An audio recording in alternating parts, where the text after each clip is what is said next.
Ladies and gentlemen, welcome to another episode of the Justin Palmer Show. Today's guest is a friend of mine and actually my chiropractor from New York. He helped me fix some major issues in my neck and shoulder. It's Dr. Jeff Rosenberg.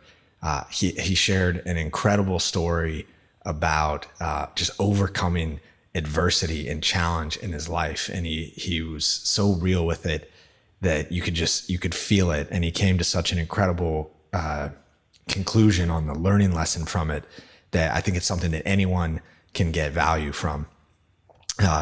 We also talked about his experience right now in COVID in New York City and the chaos that's ensuing there. So it gives you a little flavor of what it's been like for him and his experience to be on the ground in Manhattan as this pandemic has just, ripped through our country. I hope you guys enjoy it. Here we go. It's going to be awesome. It's the Justin Palmer Show. Here we go. Woo! Woo! Boom. That's official. Official? We're official. Oh, then I'm good. I was good before. Now I'm really good. So it's late night over there. It is 9:04, and I've been up since 5 o'clock. And I have not stopped all day. Did like a little secret kind of jiu-jitsu type of thing that I really can't talk much about. But finished the day, had a bunch of patients, and now I'm ready to rock and roll. That sounds great. I appreciate you taking the time late at night. Thanks for having me here. Yeah, man. Ready to share whatever comes up is going to come up.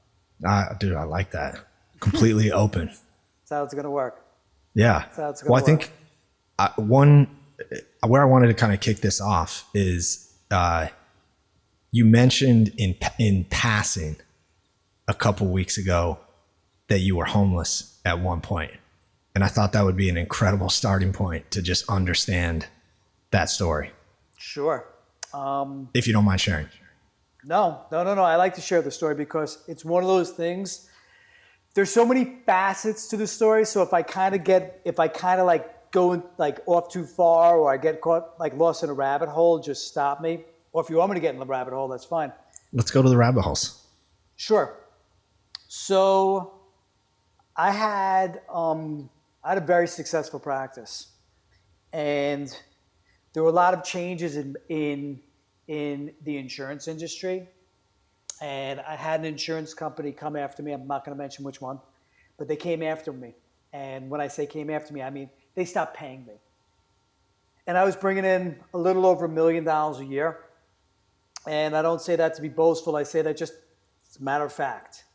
And I built up a very successful practice. And the insurance companies were basically doing whatever they could not to pay me. But they couldn't because I wasn't doing anything wrong. Well, other than taking care of people and giving the best possible care, I wasn't doing anything wrong. I wasn't doing anything illegal. And they stopped paying me.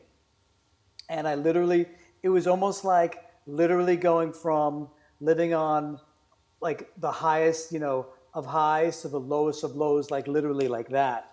And what had happened was that they stopped paying me. And without getting too burdensome with the details, they made me appeal claims, and I literally appealed without any exaggeration. Probably over 2,000. I sent in over 2,000 appeals, to which the insurance company claimed within 2 days of getting it that, I did everything wrong, and then they claimed in the court that they never received them. They didn't receive any of my stuff, and it was a very long, drawn-out battle to which. Eventually, I went from making $1 million a year to literally making nothing. And when you go from there's that expression like, the bigger they are, the harder they fall. Let me tell you something. When you're at the top and you fall like that, it's a kick in the petunias, because it was one of those things where I grew up in a middle class household. Pretty much worked for everything that I had. My parents, I've been working since I'm 13 years old. Actually, when I was 5, people would come to my house and my mother would say, "Let my son work on you." and I would work on people. I'm actually going to call the Department of Labor on my mother, even though it was 45 years ago, and rat her out for having me work like she violated some childhood labor laws. I want my money. I want my money for that 45 years later. So it's kind of funny that I became a chiropractor, and my mother would say, hey, let my son work on you. So going back to the rabbit hole story, what had happened was that in March of, it was St. Patrick's Day of March of 2009, and I got a letter from the insurance company. And the crazy thing is, I'd been in business for 13 years. I never received an envelope like this, and I knew before I opened it up, I knew it was something not good. I just did. I'd never seen an envelope addressed from this particular insurance company from this address, and I never saw like just the envelope itself and the way that it was done. I opened it up and I was like, something's not good. And they said, we're pleased to let you know that we're going to put you on prepayment review, which means they're going to review every claim before they pay me, which means that's what it said. But that's what it said legally. But in English, it means we're not paying you because we're tired of paying you because you're very busy and you're getting a lot of business, and we're going to go after the big fish. Because you're not going to go after the little fish because legally it's not worth it to go after the little fish. It's worth it to go after me. So that was in St. Patrick's Day of 2009. October 1st of 2009, when I used the word homeless, I don't mean I was living under a bridge. I don't mean I was living in the street. I mean I didn't have my own home. I was living couch to couch. I moved out of my house. I moved out of my apartment. And I've got to tell you, probably one of the worst days of my life. It's kind of embarrassing. One of the worst days of my life was October 1st because I literally went from living in the city in a nice apartment to living in my aunt's place, and my aunt wasn't living there. And it was a co-op, and co-ops are very unique. A lot of your listeners may not understand like New York City co-ops. Co-ops have a lot of rules and stuff like that, and I legally was not allowed to live there, okay? Which people say like, well, I don't understand that. Well, just take it at face value. Since I wasn't her son or her brother or her father, I wasn't allowed to live there under the co-op rules. So I'm living in my aunt's place, and the crazy thing is, people were sitting in the lobby because they knew I wasn't supposed to live there. They would stay there till 11 o'clock. I had to stay in my car, okay? And that's a really weird feeling from going from making $1 million to nothing to living, waiting in your car to go home to eat your dinner. And the crazy thing is because no income was coming in because most of my business was from this one group of people who were insured by this one insurance company. And I always tell this to people and they think it's a joke, and it is a joke, but it's really not a joke.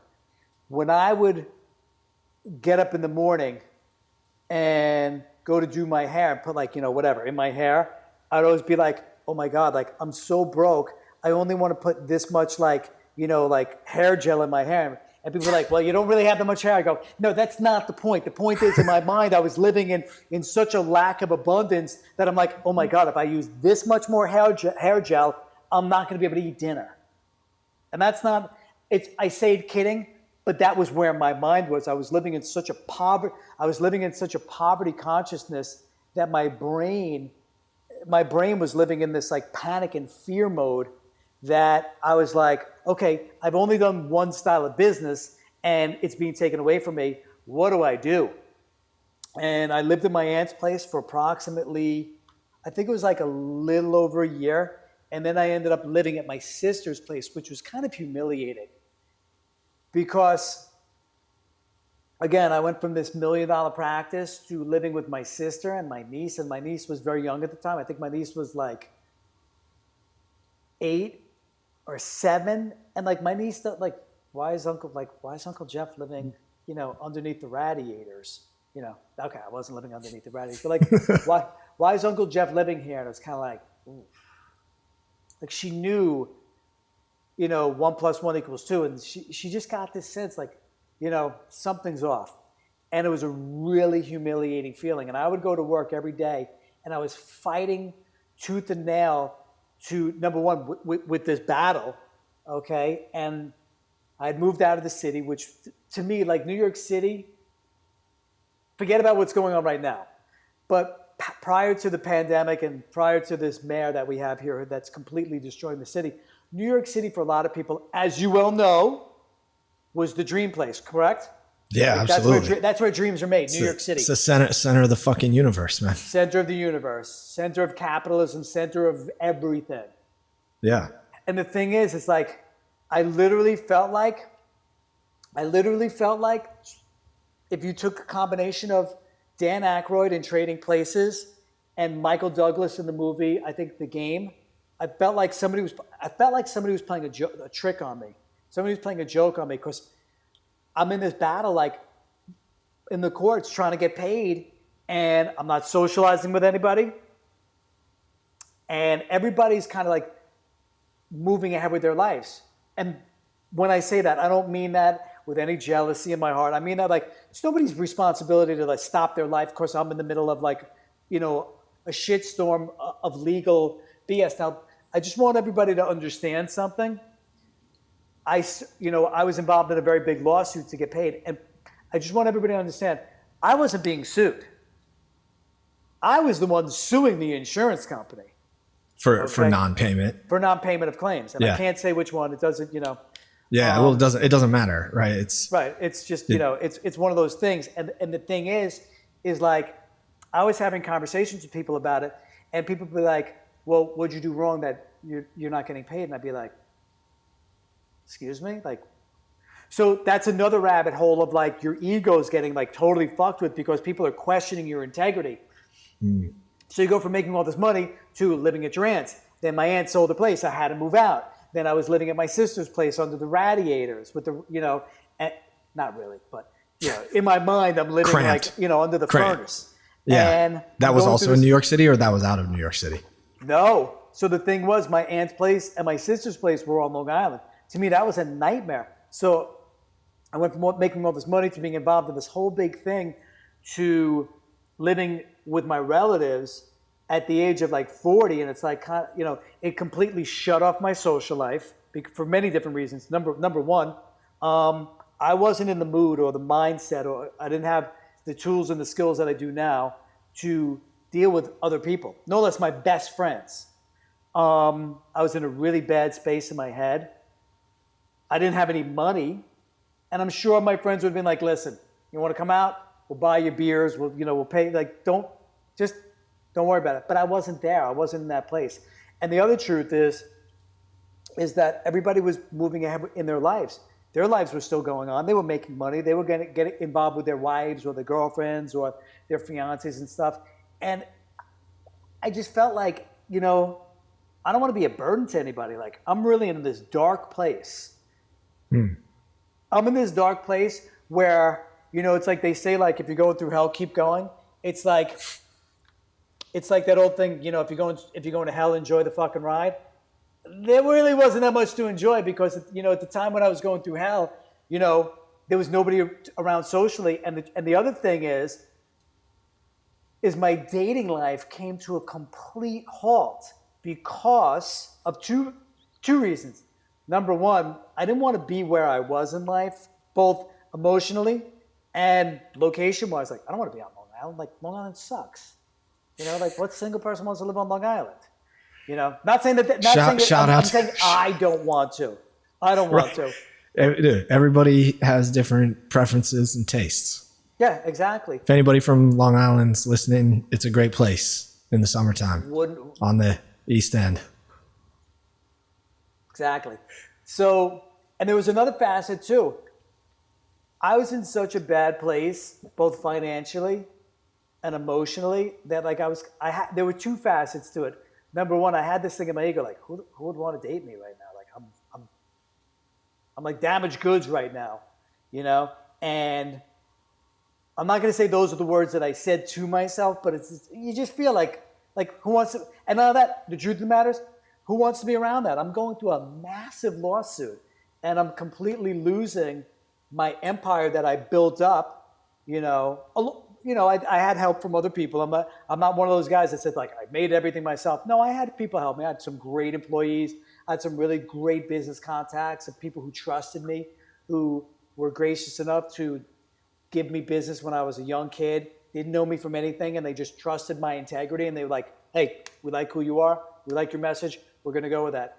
And one of the things is a lot of people felt at the time, people felt bad for me. And there's that old saying, if you're looking for sympathy, get a dictionary, because sympathy is, found between shit and syphilis. And I will tell you. I haven't heard that. That's why I'm here. Let's fact check that. You don't have to fact check it. Here, I got a dictionary. So, the funny thing is that even though people felt bad for me, and it did feel like when people felt bad for me, it didn't fulfill my ego. I don't know if that's the right word, but it validated like that I was getting fucked. And I was getting fucked. I don't need anybody to tell me that I was. Me, my attorney's like, listen, you're being fucked. Like, you're being singled out, and this is fucked up. Now, I say that now, 10 years later, not to validate myself. I just say that as a fact. But at the time, when people would say that, I'd be like, oh, okay, you understand. It's not, what are you doing wrong? It's, no, you're being fucked. And at the time, it validated me, but it didn't help me get out of where I was. The only person that could help me get out of where I was me. Okay? So, the crazy thing was that at the time I took on these three partners, because I had to modify what I was doing. I was doing chiropractic work, but I took on a completely different style of chiropractic. It was something that I never liked from the beginning. It was car accidents, slips and falls, and things like that, and workers' comp accidents. And the funny thing about workers' comp accidents and no-fault car accidents it's a totally different mentality. Those people, if I sprinkled unicorn dust and gave them everything, they would never get better. Oh, my neck is worse than ever before. It's like, how? Oh, I get it. This is a lawsuit. And okay, I get it. And I felt like I was really dealing with like a very low common denominator, because I was involved in something that I did not want to be. I'm just gonna make sure my Henzo, everybody can see my Henzo Gracie. There you go. Representing. Nice. See, look at that. Yeah, nice. I got the Muay Thai version. The Muay Thai. Grand Theft Auto. Yeah, right, you just kick somebody in the head and steal their car. So I took on these three partners, and from the beginning, the thing was I knew one of them very well. He was a very good friend. Was this in New York City, or you moved your practice out? No, this was my old practice that was on Long Island to begin with. I was living in the city, but my practice was on Long Island. And I took on these three partners, and I think I was in a really bad position to, because I needed to like expand my business and take business from anywhere, because I needed to pay my bills, And these guys did everything within their power to try to screw me. Everything in their power. I mean, they did some really bad things. And the thing is, people will always say like, well, you create the thieves around you. I agree with that. But what's better, the devil you don't know or the devil you know? I know these devils, so I had to get in bed with them because I had to make money. And we were seeing a lot of patients, and they really weren't doing that much work. And I ended up finding out that they stole from me, which led to some really, really crazy things. I actually found out that they stole from me. And when I found out, I'll make it very brief. They were constantly giving me sheets of how much money they were making. And I looked into the system, and I basically found out that they were only typing in for the accounts receivables for only under one doctor. And I typed in all the doctors for the accounts receivable, and I found out all the paperwork, and I confronted them, and I'm ashamed that I did what I had to do, but I rolled up when I found out that they were stealing from me, and it was a significant amount of money. I literally rolled up the paperwork, and in front of my partner, or I should say, I had my partners there, and I rolled up the paperwork, and I smacked one of the guys in the face with the paperwork, and it's kind of funny. I'm sure it didn't hurt him. It hurt his ego, but it sounded a lot louder than it hurt. And I'm like, do you guys want to explain this to me? And they were like, look, they were so dumbfounded. They didn't know what it was. And I showed it to them, and they were like, oh, how'd you figure this out? And I was like, so he slipped. Like, he admitted to me that they were stealing, but he was so like dumbfounded. He was like, how'd you figure this out? And I was like, are you kidding me?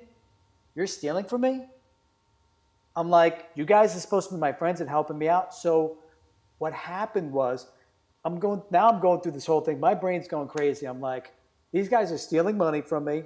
I'm going through this massive lawsuit. I've shut off my life, my whole personal life. I'm working at my office, trying to build my office back up, fighting the insurance company, suing them. I have a bunch of girls. I have like a literally, without exaggerating, 11 girls working, copying files day and night that I'm going through. I'm working from like 8 in the morning, sometimes to 11 o'clock at night, going absolutely nuts, trying to fight the insurance company to get paid and build up this new practice that we built to find out my partner stole from me. So in 2012, I was dating this girl who I was taking to Paris for her birthday. And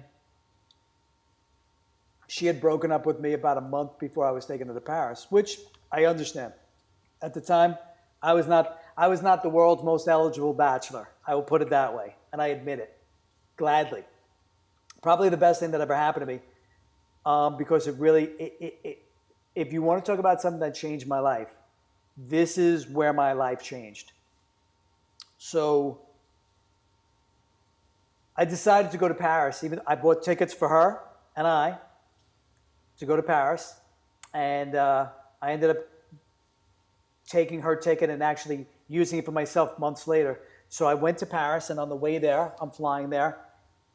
I made a choice. I can either be miserable that this girl broke up with. She's a beautiful girl. Not only just looks like, just a beautiful girl, but she'd had enough of, of what I was going through, and I totally don't blame her. I'm sure you were in a dark place at that point. I mean, that's a lot. Literally what you just stacked into a few minutes. I don't think that many people have ever experienced something like that in their entire life. Oh, and trust me, I left out the fact that my retirement investment was actually, I'm not going to mention names, but the person who did my retirement, who I trusted completely, who actually lived with me when he was going through a divorce. I had about $500,000 in there. I invested $500,000 in there from like 2002 to like 2008 when the market crashed. I'm not going to say the value is $500,000. I'm going to say that's what I put in.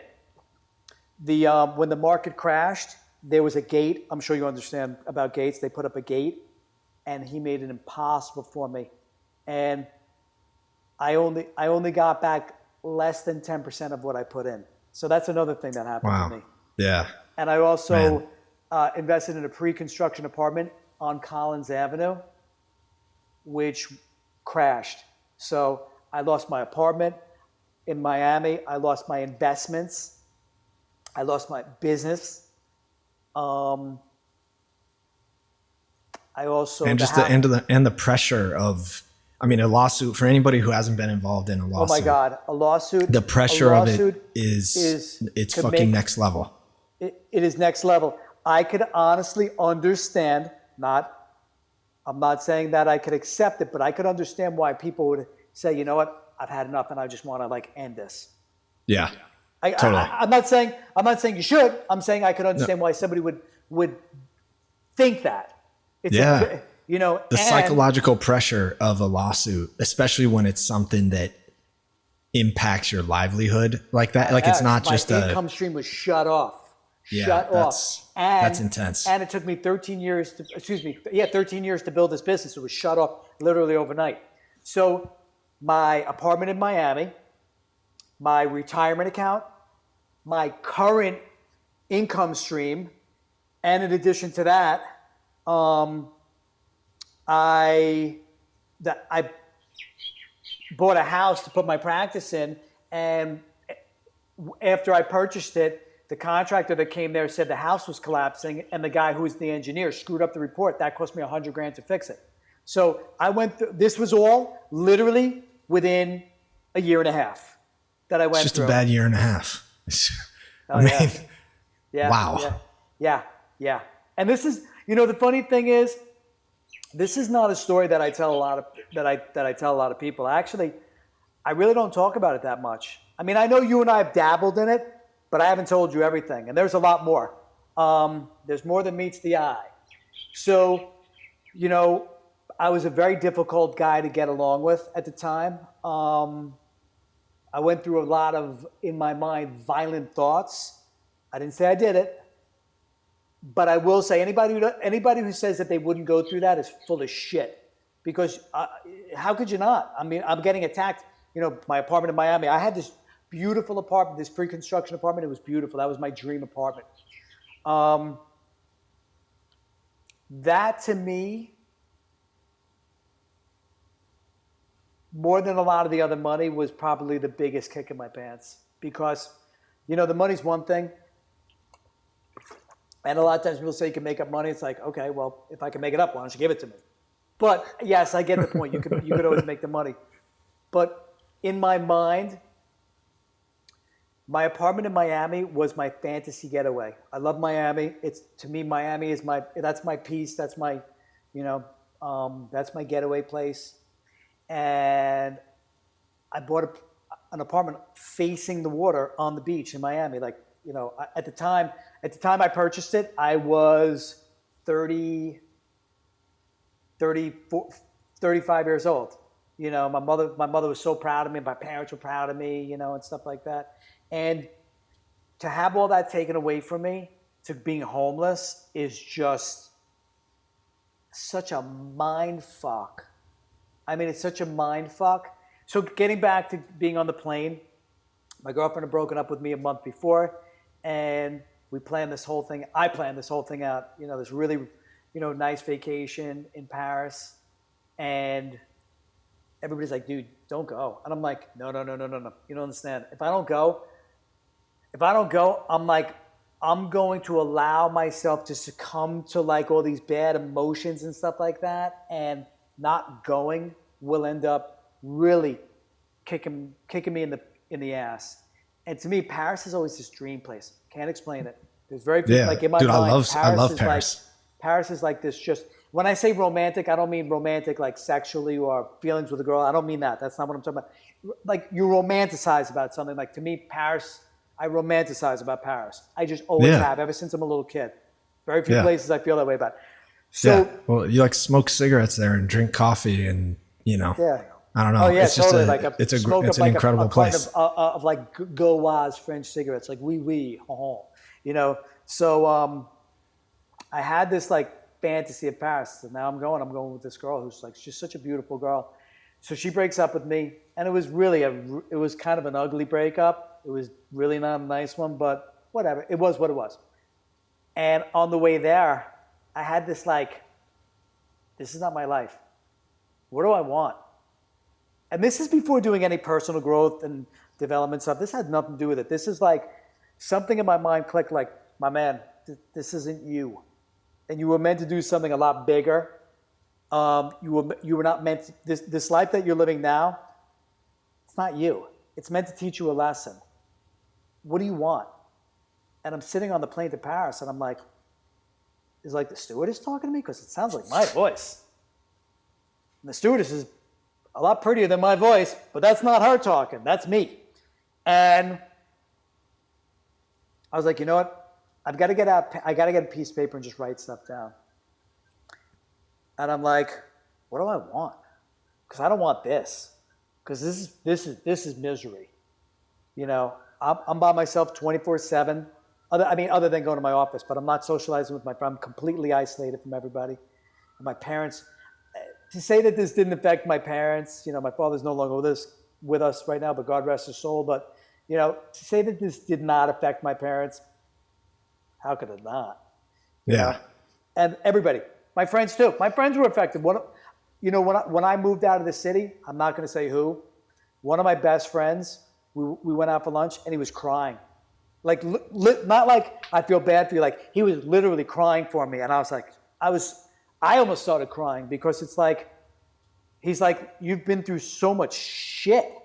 And I'm like, dude, please don't feel bad. Like, at the time, it's validating for people to feel bad for you, but it doesn't help you.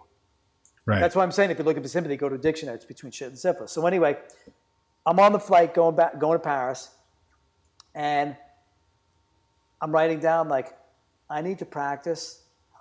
I don't specifically remember everything, but here's what I do remember. I need to practice in a way that resonates with who I am, resonates with my principles and who I am. I want a certain kind of music in my office. I want a certain kind of clientele. And I didn't even understand, like, the ideal client. Like, I didn't forget about marketing and all that stuff. I didn't know anything about any of that stuff. All I knew is you put out a sign and you put some bananas in front of your place, people slip and hurt their back, and they come right in, okay? So anyway, I didn't know anything. But I think, like, intuitively, like, sometimes you just tap into something that's more powerful than you. Yeah, definitely. And I was like, I know the music I want. I know the kind of play. I either want to be on Madison Avenue or Fifth Avenue or Park Avenue, because I'm not accepting anything less than that. I'm going, if you know, it's like, I'm going for the top. And I get to Paris, and it was like everything that I thought it was going to be. And I'll be honest, would I've loved to have been there with the girl that I was dating? Yes. But in retrospect, best thing that ever happened to me. Best thing that she broke up with me. It was, because if she would have stayed with me, number one, I would have been the same person. Never would have changed. And I wouldn't have appreciated taking it to a higher level. So when I got to Paris, I woke up every day at 7 a.m. and I walked, and I was by myself. Like, who the hell wants to go to Paris by yourself? It's kind of like, I'm not going to say there was any loneliness, wasn't loneliness there was, but there was also an equal amount of, you got to take it up a notch, my man. Like, you got to take it up. You got to figure out a way, and you got to figure out how to figure it out. And if you can't figure it out, figure out how to figure it out. Okay? Step it up. Take your game up. Let's do this. And that was probably the first time in a little over 2 years, because remember, this started March 17th of 2009, and I was in Paris on October, I think like October 1st or maybe the end of September. Oh no, excuse me, it was Labor Day weekend of 2012. So it was like almost 2.5 years later. Okay? Yeah. And I was like, I can't live like this anymore. I'm not going to live like this anymore. I'm not taking this shit. My partners, here's what I'm doing. I'm going back home, and I'm telling them, listen, guys, here's the deal. I don't want to do this anymore. If you want to do this, no problem. We're not having a conversation. We're not having a debate. This is what I want to do. Okay? I want to sell you the business. I own the building. If you want to rent it from me, I'll give you a lease. We'll figure it out. The attorneys will get together. Okay? And I said, listen, I know how you guys think. I know how you are. You're thinking, oh, Rosenberg over here, he's a softie. I go, tell you what, you want to know something? You know I want to get out. So let's not bullshit each other. You want to make it a fire sale? Here's what I want. It's a yes or no. If you say no, that's it. Here's what I want. And they were like, no, we don't want it. I said, yeah, I know why you don't want it. Because I'm doing all the work and you're doing nothing other than stealing my money. Okay? So I find it took me almost a year and a half to find the guy to buy my practice. And I find the guy now, understand, there were different facets of the practice. These guys that were your partners, were they doctors, were they chiropractors as well, or were they? They were assholes, but they were. No, they were. Yeah. One was a neurologist, and the other two were chiropractors. But they were just investors in it. They weren't. They were a little more than no. They were investors, yes, but they were all supposed to do. They were also supposed to do some work. These guys didn't do anything. They did. I did, without exaggerating, I did about, I'm going to say 97 to 98% of the work. Now, don't get me wrong. There was parts that were my responsibility. I'm not going to say that they didn't say to me, hey, Jeff, like there's things that you have to do. I'm sorry, I just have to, prep. I'm not going to say that there weren't things that I had to do. Of course there were. But yeah. they didn't. That's a normal, I mean, that experience is not that uncommon in business when you partner with people, right? I And never- you don't I really never would've realize it partnered- until you look back. Yeah, no, I never would have partnered with somebody if they would have said, hey, Jeff, you know what, over the next 4 years, we're going to come there approximately like maybe 7 or 8 days, maybe 10, and you're going to do everything else. Like, I would have been like, I don't need you. I don't need you to do that. I don't need you to keep, you know what? It took me a while to figure out. One of the partners used to be like, Rosenberg, call me up. Okay, no problem. I thought of a great idea. We're going to do this, and we're going to do that, and we're going to do this and that. And then all of a sudden I realized his great idea was another thing in my bucket list of me to do. So I finally was like, hey man, it's a great idea. If it's such a good idea, you're in charge of the committee. You do it. Because I'm done. I'm doing enough. So anyway, I finally found the guy to buy my part of the practice. So I gave these guys a warning. I was like, listen, guys, I'm telling you right now, I'm going to sell this place. And do you want to, I gave them 3 times to buy it from me. 3 times. And they didn't know that behind the scenes that I was selling or in the midst of negotiating the sale of my practice. They thought I was bluffing. Oh, you're not going to the city. You're never going to go to the city. How are you going to go to the city? You don't know anybody. You don't know what it's like to run a practice in New York City. And I'm like,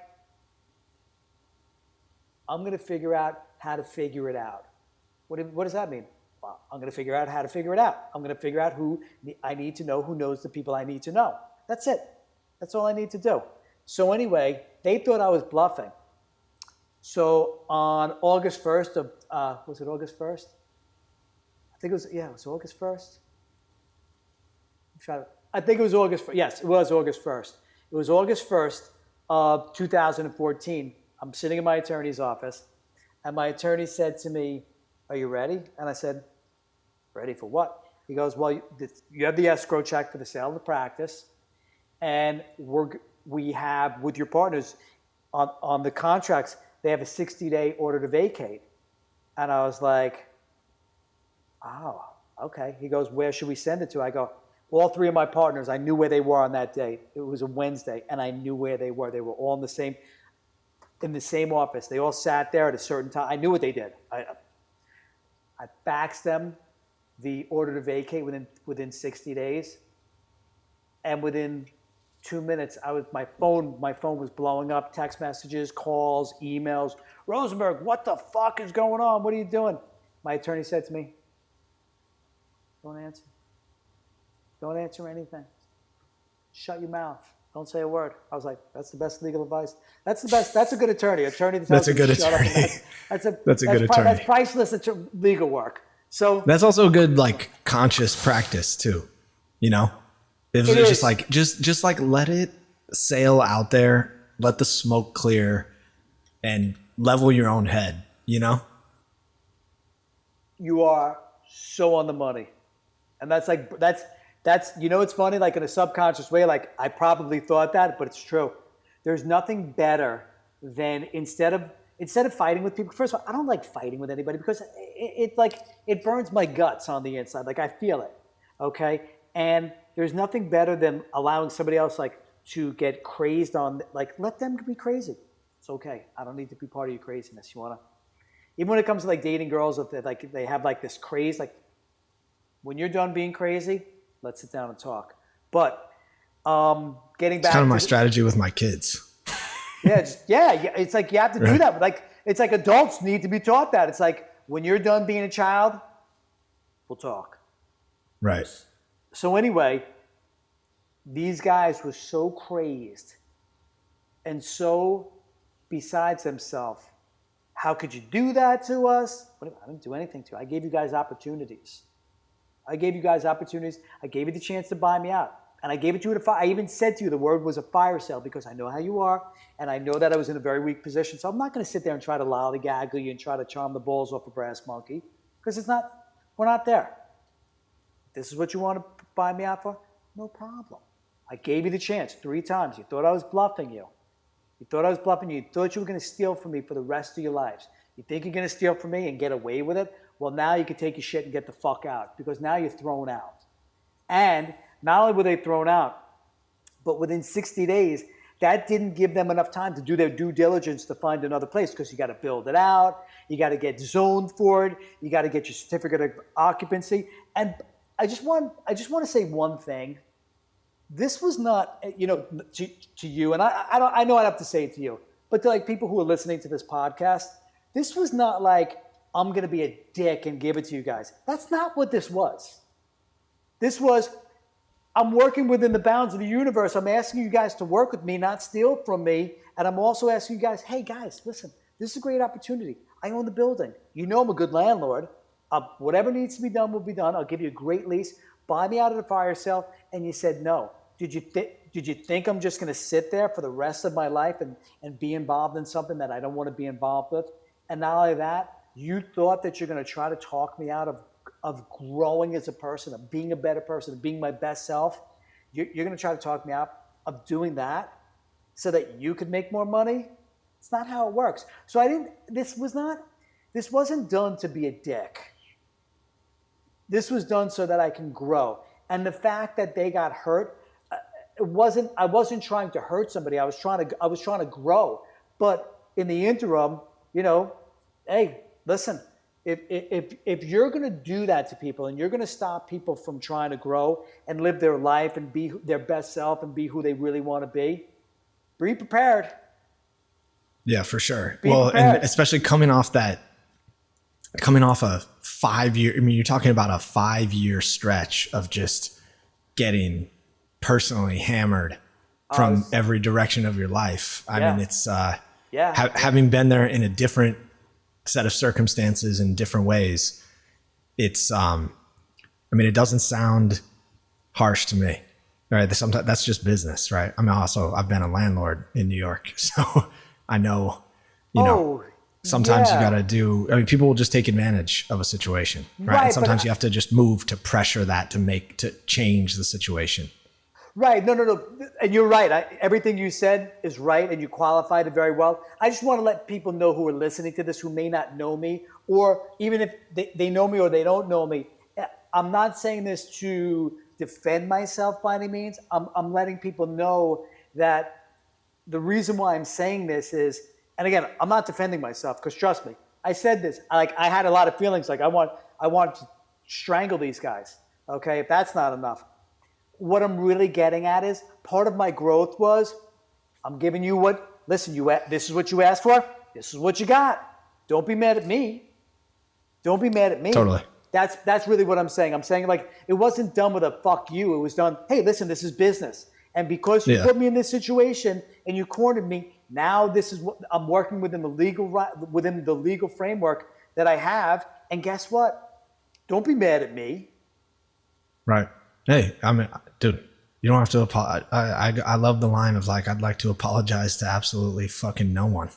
I mean, it's what happened, right? It's what happened. Absolutely nobody. Now, you want to hear something even better? You want to hear how this ended up manifesting? You want to hear how this manifested? So I did something that was kind of fucked up. Well, I actually didn't do anything. I went along with something that was fucked up, and my attorney was furious at me. So these guys came to my office after, it's funny, they spent more time in my office after they were thrown out than when they were there. Kind of funny how that works out. Right. So, do I have your attention now? Right. Yeah. Right. Could you help me out over here? I need help. I can't do all this myself. I'm doing everything from aardvark to zygote. I'm doing everything. Okay. And if you take a look at a dictionary, aardvark and zygote are pretty far apart, and I'm doing it all. So something happened that was, in retrospect, I don't know if I would ever do this again, but I did it. And it was kind of fucking crazy and stupid, but I did it anyway. So one of my partners comes into me and he said to me, "We're disappointed in the way you behaved." As if you're the arbiter of proper, behavior. And I was like, are you serious? Like, me? How I behave? I'm like, you're a fucking animal. You treated me with such disrespect that, like, you're lucky when I smacked you in the head with the paperwork, you're lucky I didn't punch you because you stole from me. And it was one of those things like they had millions of dollars, and for me to go after it, it would have cost me millions of dollars to get like 30 cents. So it wasn't worth it. But anyway, they said to me, because of the fact that you sold your end of the business and we can't sell our end of the business, we want a piece of your business.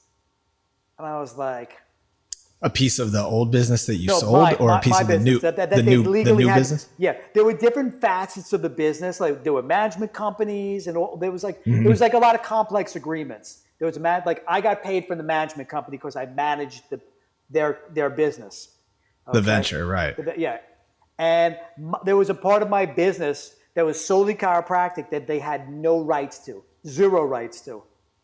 Okay, no matter how you slice it, zero. Like it was zero donuts. No rights to. So they came there and they basically blackmailed me. And they said to me, if you don't give us 10% of the sale of your practice, we're going to make sure that the guy buying your business doesn't get the same referral stream that was sending from here before. So I was like, I'll sign this paperwork. No problem. I'll give you 10%. No problem. Now, people could say to me, why would you do that? I had a master plan. And it was one of those like things. I got you now, motherfuckers. So now this is where the motherfucker comes out. Because now you fucked me and I was a nice guy and I didn't do this. I didn't sell the business to be a dick. But now you're blackmailing me for money? So I signed the paperwork. I'm going to give you 10% of the poor, 10%. Like after I pay taxes and, pay my attorneys, you're going to get 10%. What'd I do? So when they called me up asking me for the money, I said to them, well, here's what I want to do. I'm just trying to figure this out because this whole thing, I signed this paperwork and stuff like that. And you said to me, that you're going to you're going to block any future business coming to the new guy. So I'm trying to figure out why I'm giving you 10%. Because you're legally not on any of my stuff, right? You're legally not there. So you're blackmailing me. So here's what I'm going to do. I'm going to go to the New York State Department of Professionals, the licensing bureau, and explain to them that, yes, I agreed to signing the paperwork without an attorney there, but I did it because you were blackmailing me, because you don't own any part of my business. So let's do this. I'll give you to the 10%. But I'm going to go to the New York State Department of Professionals, the licensing division, and let them see how you're blackmailing me. How does that sound? You want the 10%? They ran away from me so fast, you would have thought that they were on fire. And that was 6 years ago. I've never heard from them since. Well, I shouldn't say I've never Did you keep the building? I'm sorry, what's that? Did you keep the building? I kept the building. Are you still there? No, I kept the building, but I ended up selling it because the problem was that the taxes in the area were going up so high, and it wasn't worth it. But these guys, so now that was a fuck you, because now you're blackmailing me. You're blackmailing me. You're threatening me that you're going to just try to interfere with the sale of my business after you stole from me. So these guys were so scared, and I said, no, let's do this. I'll give you the 10%. And I'll write on the check, I'll write on the memo, 10% due to blackmail. Do you guys want it? I said, I'll even give you 20%. How about that? You want 20%? No problem. You know what I heard from them? Bonanza. Crickets. Even the crickets were scared. So did they let the sale go through at that point? Oh yeah, they let it go through. And I'm not going to say their names. It doesn't matter, because you know what? Here's the funny thing. The funny thing is they had an arrangement similar to the arrangement that I had with them. One in the Bronx and one in Brooklyn. And guess what happened? The guys who they were in business with, similar to like what I had, they were caught stealing. Man. Oh well. So what? how the worm turns. What did you take away from that in terms of like, because I feel like your practice now, it's like very simple. You've simplified everything. You've really made, I mean, it's just you have a completely different clientele. What were the learning lessons that you took away from that experience that helped you move past it? Got to go with your heart. I mean, I was practicing in a way that just wasn't who I was as a person, and it was destroying me on the inside. And, you know, I'm pretty sure you realize this. Like, I love doing what I do. I love it. Yeah, it's clear. I love it. I'm like, I joke with everybody. It's like when I go to sleep, there's like a picture of a spine over my bed. You know, it's not true. There's a picture of 2 spines over my bed. But anyway, I love doing what I do. And I think the takeaway from this is that you have to listen to your heart. You've got to listen to your heart. And the truth of the matter is that, listen, I'm a capitalist. There's no better system in the world than capitalism, okay? And there's nothing, it took me years to like get over the guilt of like feeling guilty about like money, but there's nothing, if anything, you should feel good about making money, because when I make money, I can help other people and I can help hire people and stuff like that. But with that said, you've got to go with your heart, because if you go with your heart, the money's going to come. And yeah. Instead I took a route that wasn't true to who I am. And I endured a lot of pain. I took on partners who stole from me, who I allowed. Okay. And you got to go with your heart. I mean, it's just the bottom line. If something doesn't feel right, don't do it. And here's one too. If you're in a position where you're desperate and you don't know what to do,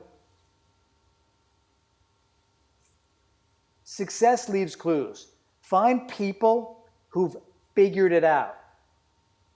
You know, there's all those stories about Colonel Sanders, and he was 85 years old before, he came up with the recipe.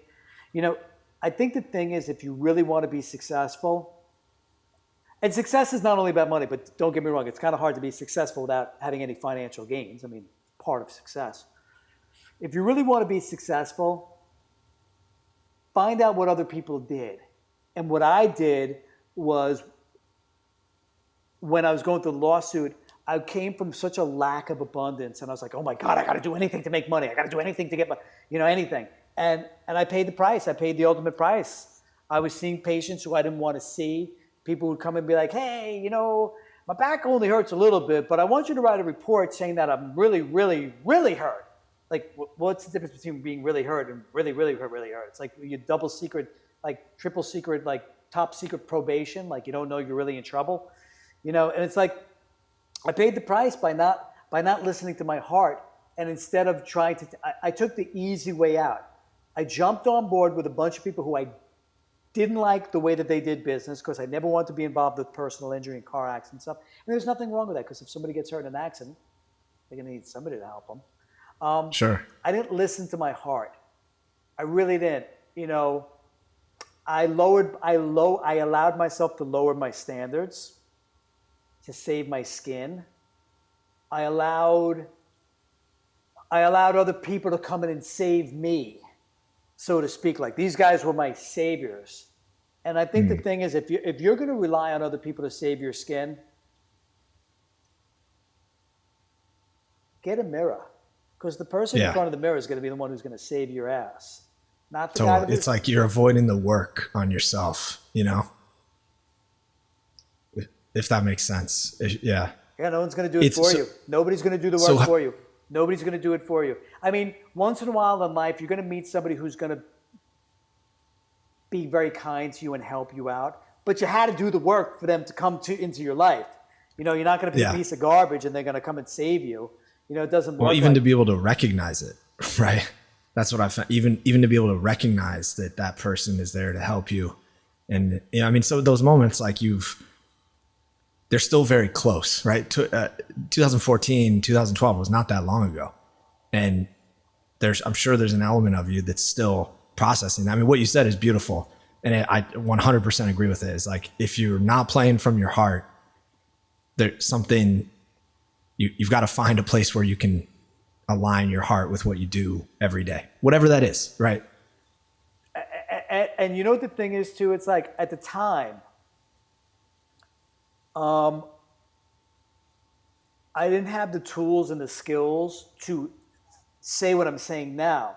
So hopefully one of the takeaways that somebody listening to this podcast could do is, if you're doing something that doesn't feel right, if you don't feel like you're doing what's in your heart, and I don't mean in an ushy-gushy, airy-fairy kind of way. I don't mean that. That's not what I'm talking about.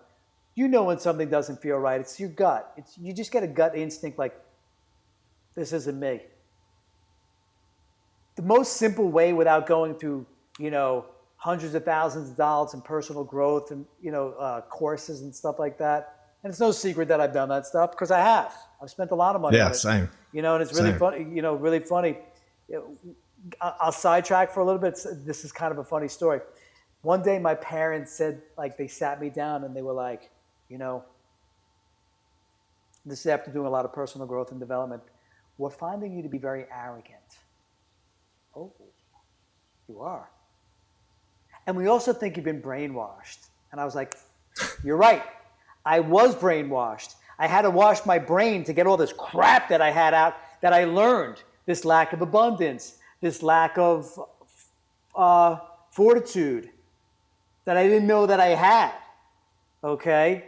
And, this resolve and doing things like going into the city, not knowing anybody, and then meeting all these guys at Henzo's and stuff like that, and people referring patients to me, and stuff like that. Like, when I went into the city, I didn't know anybody, but I did know that I had to know people who knew the people that I needed to know.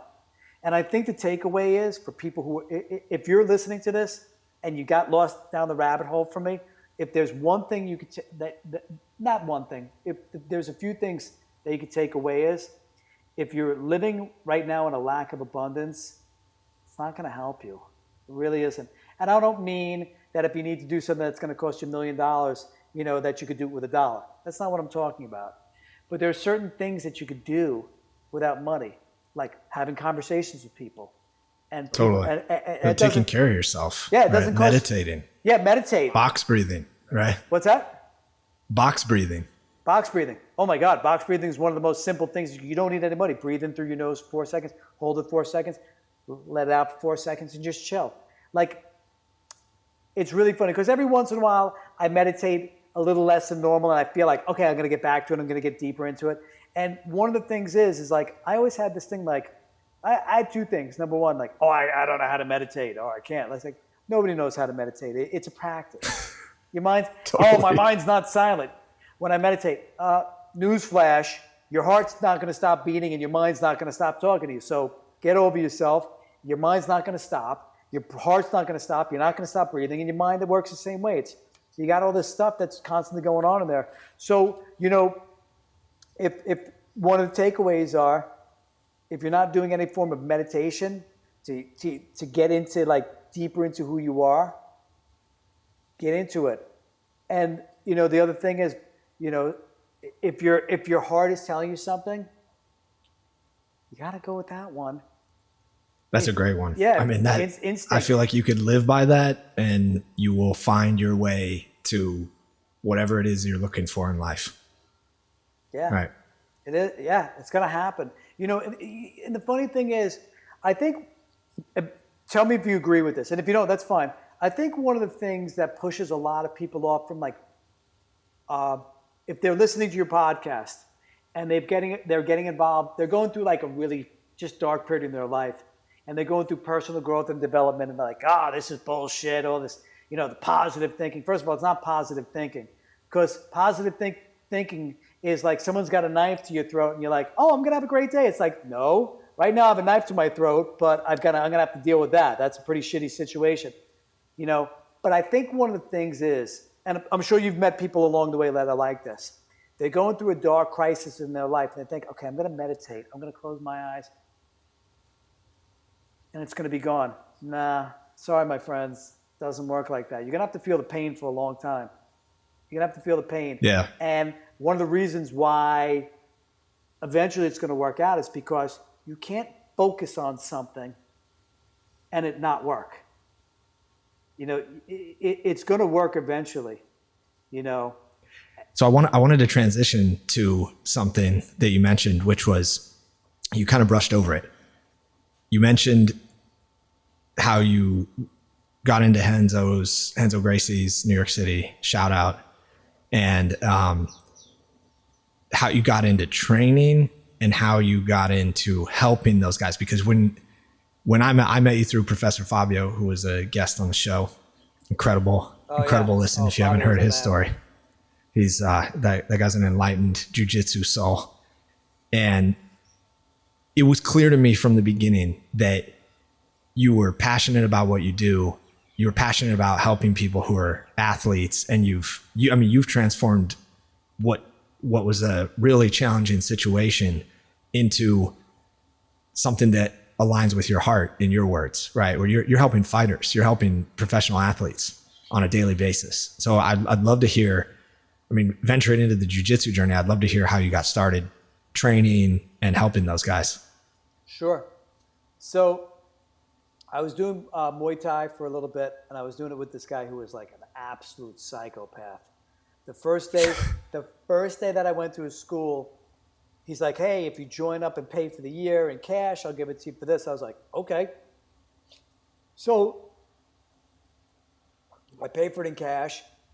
And after I paid for it, he goes, let me show you a few things. And the guy gives me he wallops me in the leg. Like the first night, like right after I paid him, I was like, what is this? I felt like I got hit with a baseball bat. And then like a bunch of hornets came out and stung my leg. I was like, what, is this guy crazy? So I stayed there for a little bit. I was like, you know what? This guy's crazy. He was a nice guy, but he was crazy. The guy freaking pounds me in the legs. So anyway. Yeah. You've got to have a couple screws loose to train Muay Thai real hard. Yeah, no, let's kick people. Like who are not even waiting, who are not even ready for it. And I didn't say a word. I took the kick. I didn't say a word. I'm not going to say it didn't hurt. And I always wanted to do jiu-jitsu. Jiu-jitsu seems like it's one of those complex puzzles that just, how does that work? How come you can't get out of that? How is this possible that you could do this so effectively? So I went to this jiu-jitsu school right near the place that I did Muay Thai. And I was like, wow, this is really cool. And it was where my old practice was.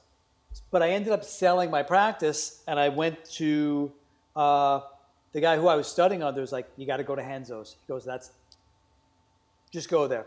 Just go to Renzo's. I'll meet you there one day. I'll introduce you to the guys. I was like, okay.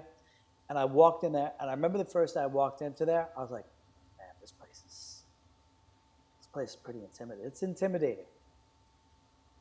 It's a very intimidating place. But at the same time, I've never met some of my favorite people I've met at Renzo's.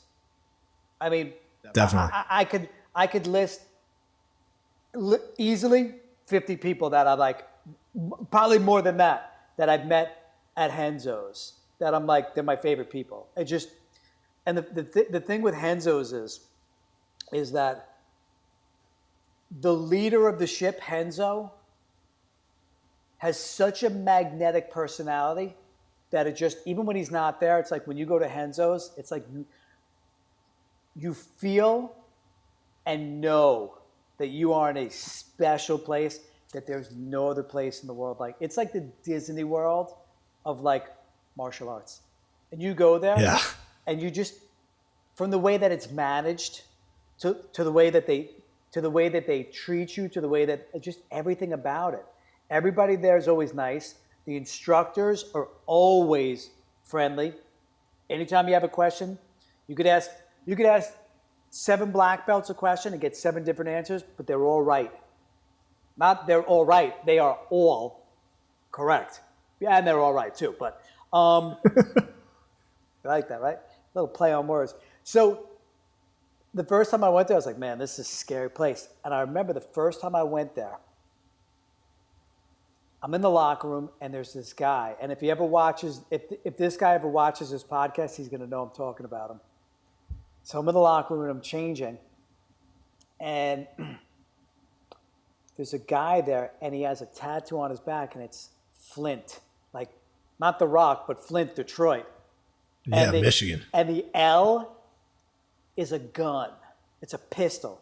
So it's like, I'm like, man, this guy's not fucking around.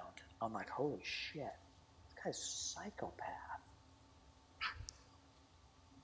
I don't know if I'm gonna fucking stay here. Like, this guy has a fucking gun tattooed on his back. And tattoos never, I was like, tattoos, like, whatever, it is what it is, you know? So I go into class, and it's Professor Fabio, and I end up training with the guy who's got the Flint tattoo on his back. Nice, one of the genuinely nicest human beings I've ever met. And we're having a conversation. You know, we're rolling. For those who don't know about jiu-jitsu, rolling is like when you're on the floor, literally rolling.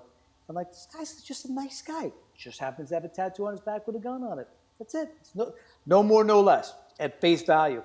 So the guy's like, oh, what do you do? I was like, I'm a chiropractor. He goes, let me come in. Let me see you. He goes, I have a lot of really high-end clients.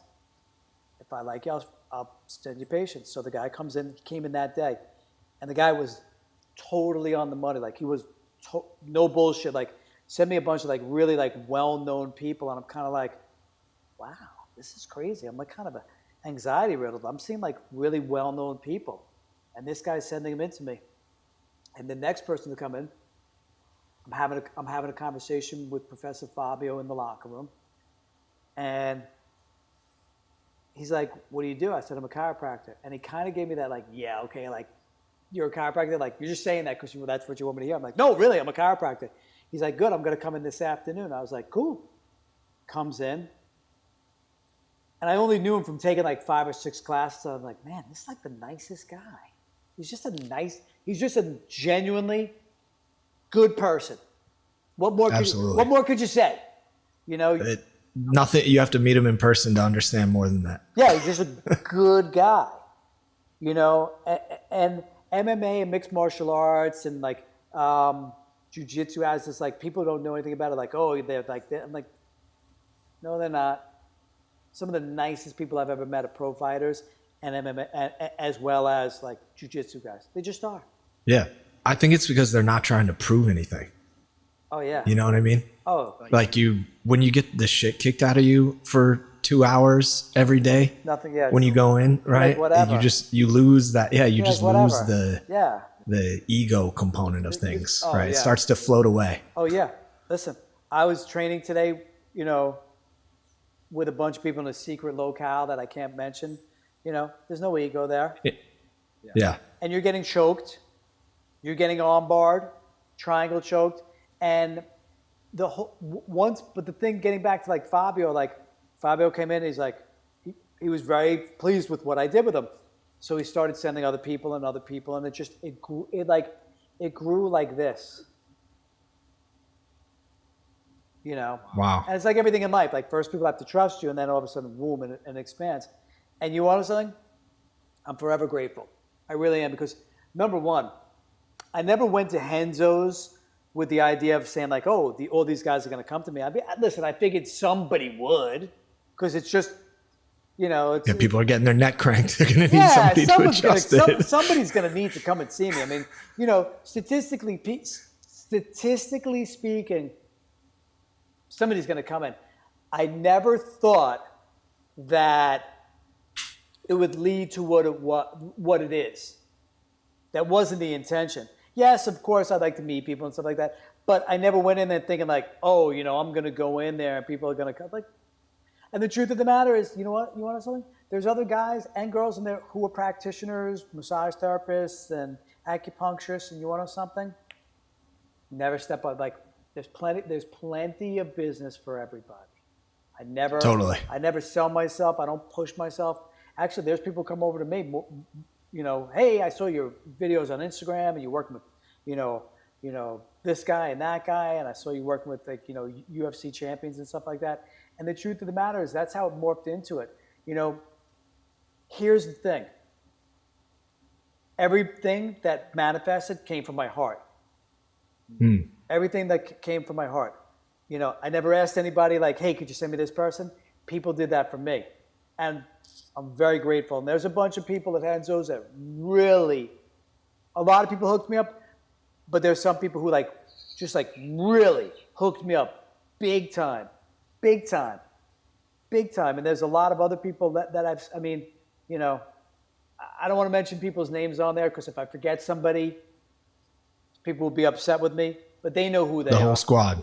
What's that? Yeah, the whole squad. I said the whole squad. Yeah. I mean, listen. That's the culture there too. I agree with you. I was talking to Professor Fabio about this. The walking in there is one of the most intimidating places because if you have done any sort of research before you walk in there, you understand that this is the mecca of mixed martial arts or one of the mecca, like one of the main places in the world to come train. And you go in and I remember very early on there, I was like getting changed after training and I turn over next to me and George St. Pierre was standing there and he's like, hey man, how was your training today? And I was like, dude, same thing. That's very funny because one day I'm at the locker and I turn around, he's right in my face like, oh, how was it today? I was like, you're George St. Pierre. You're not supposed to be talking to me. Yeah. Right. Whatever it is, what it is. Yeah. But everybody's just human in there, It's so crazy. Like there's a few guys who are very well known who train there. I'm not talking about fighters, just people in general who I've rolled with. And you want to know the crazy thing? It is what it is. And I've never seen anybody cop an attitude. The funny thing is, Anthony Bourdain, God rest his soul, used to train there all the time. And it was really funny because every time that he was in town, he would always want to train with me. And I'd always be like, me? Okay, thanks. I appreciate it. And I think the reason was he was always much better. Like he had those lanky legs to get me in a triangle choke. I'd be like, He'd be like, I'm not even doing anything. I'm like, yeah, you are. But I think we just rolled well with each other for whatever it was. I can't say why. And the funny thing about Anthony Bourdain was, who typified like a lot of well-known people who come there, never an air about him. Never. Never an air about him at all. Just, he's like part of the crew there. And there's a bunch of other very well-known people who train there. Never seen anybody like who's copped an attitude with me, at least. I'm sure things have happened on the mat with guys, when it gets really hot and stuff like that, but not with me. And with that said, one of the reasons why Henzo's is because of Henzo. I've never met anybody in my life. If anybody ever asked me, who's one of the most charismatic human beings you've ever met in your life? And I've been asked this question before. Henzo. Not by, if anybody's second, second and third are close to each other, but second is nowhere. I've never met. I wish I could have 1/10 the charisma that Henzo has. I don't know where he gets it from. Truthfully, it doesn't even make a difference. Who cares? I don't know where he gets it from, but I wish I had it. I wish I could have 1/10 of the charisma that he has. That guy has so much charisma. I've never met anybody like him. And I'm sure you could attest to that too. For sure. I mean, he's just a humble guy and he's just he's having fun with life always. Right. He comes in and to say he's like the mayor is he's like the Pope, right? He comes in, he's smiling, he's kissing babies. He goes in and plays with the kids. Yeah. Like he would go in and play with the kids. And it's genuine. It's real. Genuine. Yeah, it's real. It's all real. It's real. The crazy thing is, if aliens ever landed on Earth, there'd be like a list of people. Like if there were 5 people, you'd be like, all right, okay, maybe this politician, Deepak Chopra, Henzo. I'm saying he's got this factor, and I will tell you this, that there's a takeaway from this. This is a takeaway. one of the things that I always knew this, but I couldn't verbalize it, but I learned it from Henzo. One of the things that I take away from him is like, I always knew, like, when you're around people who are like genuinely like charming people, you feel better. You feel better about yourself. It's insane. Yeah. And you also want to be a better person to other people. Henzo's that guy. Henzo's the guy that makes everybody want to be a better person to other people, because he just makes people feel good. For sure. He just does. Yeah. It's not. Yeah, it's an incredible thing. That's not hyperbole at all. To any of your listeners who think that's hyperbole, or there's no way to understand it without going there and experiencing it. I'd recommend anybody. I've got a good friend of mine who I hope he watches this podcast. He's always like, send it to him. I'm going to. I should, because he needs to listen to this. He's always like, oh, I want to go to Henzo's, but I'm kind of scared. I'm like, you've been saying this for the last 5 years. I'm like, have I ever gone there? Have I ever gone there and ever had any problems? No, it's the opposite. I leave there, I'm like, like an amazing experience. Now, am I the most athletic guy there? Probably one of the least athletic. Okay? Probably one of the least athletic. Well, definitely not the least athletic, but you get the point. But the thing is that I can't tell you how many times I've rolled with guys who are higher level, guys who fight pro, who are like, Jeff, come over here, we're gonna roll. And they help me. They're not trying to kill me. And the funny thing is, you go to Equinox to go work out, and there's some guy with big muscles, and he's like pushing his chest around at everybody. It's like, my man, that stuff doesn't fly at Henzo's. Yeah. You can't do that. You can't pull that crap. You can't. And it's so funny, because if there's, you talk about like takeaways, that's what you want to talk about life lessons. I've learned so many life lessons at Henzo's, like going to personal growth and development classes, so many life lessons at Henzo's, and it comes from him. It feels so much better. Just be a nice person, be a good person, because it feels good to be a good person. And don't do it because you're trying to get something out of it, because then it's not then it's not genuine. You're being you can't fake the universe. Right? Yeah, you can't fool Mother Nature, and you can't fake the universe. And all these things, these are things, unless you experience it, they sound like BS.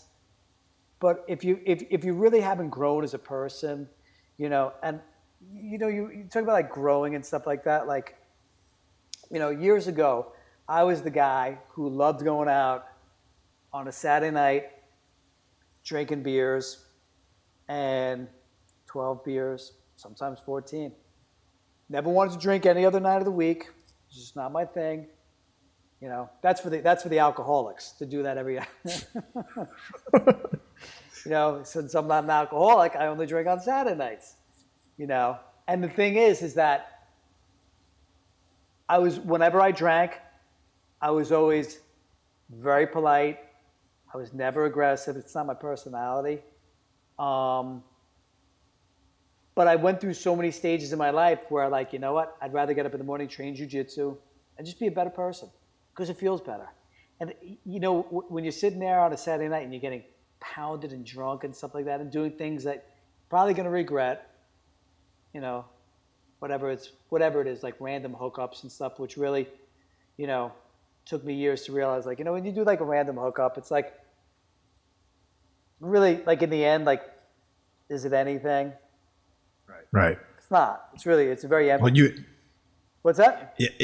I was just going to say, you've been dating in COVID too. So that's like another layer of trying to build a connection in the middle of a pandemic. Well, dating in the first few months was like really crazy, because I did a bunch of like FaceTime dates, and it was like they thought I was drinking champagne. I was drinking apple cider and stuff like that, to make it. No, I'm just kidding.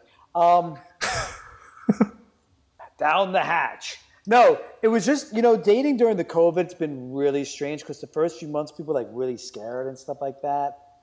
And now the way that New York City is, you're very limited as to what you could do dating. It's pretty much, Either go out for a few. I'm not a big drinker anymore. I don't enjoy drinking like I used to. I used to love beer. 40th birthday, I went on a beer tour because I just loved beer that much. But like, I just don't. I don't want to wake up hungover anymore. It's just not. It's not fun. But with that, Is that what got you off of it? It was just like not wanting to waste the time of being hungover. No. Here's the reason why I stopped drinking on Saturday nights. So one night I went out on a Saturday night, go out on a date with this girl, and she was a really nice girl. It was a girl that I liked for a long time, and she liked me, but we were always dating people. And a friend of a friend knew her and knew me. And we would always, don't ask me how I would always see this person, but I'd see her like out like at Hampton Shares and stuff like that, or I'd see her in Vermont. And we both weren't dating anybody. And we go out on a date. And I loved German beers. And the German beers are generally a lot stronger. They're usually 6% alcohol instead of like 4, which is 50% more. And they're usually 16 ounces instead of 12. I didn't know that this was an Oktoberfest version, and there was a 9% alcohol, which is 50% more alcohol than the 6%. I had six 16-ounce, 9% beers within 2 hours. I went from being sober, not even to buzzed, to being like sloppy drunk. Like you should have taken like a toilet bowl plunger and just plunged my stomach with it. I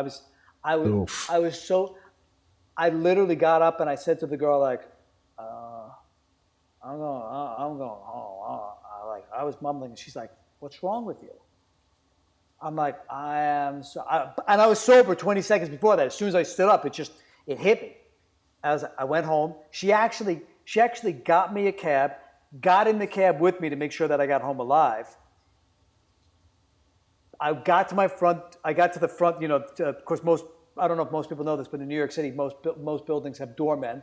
My doorman looked at me like, "You don't look so good." I'm like, "Well, neither do you." So anyway, I think I said that to him. He's like, "You don't look good." I go, "Well, neither do you." So probably kidding around with the guy. So I go upstairs, and when I tell you, I actually think like I puked so hard, I think my belly button lint came out of my mouth. I mean, okay. And I'd puked before, but this was different. This was really different. So then it got to the point where I was dry heaving. I feel like someone's test driving a car up. Like I don't know if you hear the squeaking. It's like I hear wheels upstairs. So anyway, I think it's the birds. Yeah, I have my door open because my daughter's taking a nap. The birds in my brain. So anyway, I'm dry heaving. So like no bullshit. Like 12 o'clock the next day in the afternoon, I'm lying in bed with ice on my head. And I remember saying to myself something that I'd never said to myself before. I'm not going to do this. I don't want to do this anymore. I'm done. That's it. I'm done. I don't want to do this anymore. It's not worth my time. So that was Sunday.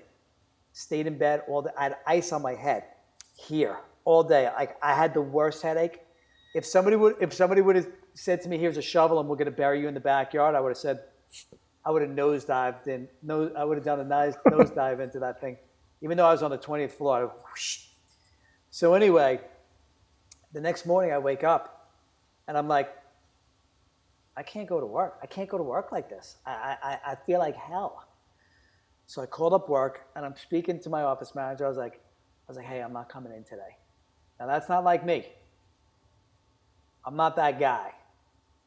I always say like I've come into work with broken fingers, dislocated joints, torn tendons, missing hair. Just a joke for your viewers. Couldn't go into work. Just couldn't do it. And the girl, my office manager, here's the fucked up part. My office manager said to me, "You're hungover." And I go, "How do you know?" She goes, "I know you. I know you." She goes, "You're hungover." I go, "How do you know I'm hungover?" She goes, "Here's how I know you're hungover. You don't sound sick, but you sound awful. You sound like you want to crawl into a hole and die." She goes, I said, "Yeah. How would you know that though?" It was like freakish. She didn't know that I would go out on the weekends to get get hammered on a Saturday night. She goes, come on, I know you by now. And she didn't know my escapades. So that was it. Now, I'm not going to say I don't drink anymore because I don't feel the need to like drink like that. And the truth is that if I drink, I might have at the most, first of all, I don't drink beer. I can't drink beer anymore. I'll have champagne because it's light. If I have 2, maybe 3 on a rare occasion. And when I say drink, I mean maybe once every 3 months, maybe once a month, if that much. I don't have the desire on a Saturday night, like I have to go out drinking because I have to be. And now, yeah, well, that's like what you do in New York, right? This is a big social thing in New York for anybody who's not from the city. Yeah, or hasn't yes. spent time in the city. But it's a very social thing to do, to go out and grab drinks. And look, I get what you're saying. I cut it out almost 2 years ago. I did 12 months, no alcohol, just to let my liver cleanse, because I was just I was like doing some reading, and I had some friends who had cut it out and felt great. And I was definitely getting to a point where I was too comfortable with the habit of it. Whereas like you get 4 glasses of wine at dinner, and like you just do that 3, 4, 5 times a week. And I was like, I need to just break that cycle. And I did 12 months without it. It's similar to you. I didn't have an experience of I've had plenty of experiences being hungover, but it was more of a choice. It was after I went to Date with Destiny, and I was just like, alcohol doesn't have a place in my life right now. It's taking too much energy and time. It's taking away from family time. It's taking away from energy that I could be putting into my relationship with my wife. And it was clear to me that I just needed to cut it out. And I've only drank once. I drank at my team holiday dinner. I had 1 glass of wine at my team holiday dinner last year. And I'm telling you, I have not felt like shit like that from 1 glass of wine after 1 year of not drinking. yeah. And then a little bit of alcohol. I was legitimately hungover. It wasn't terrible, like puking, but I felt horrendous. And I was like, you know what? I'm just going to cut. I don't need it. I'm going to cut it out. Yeah.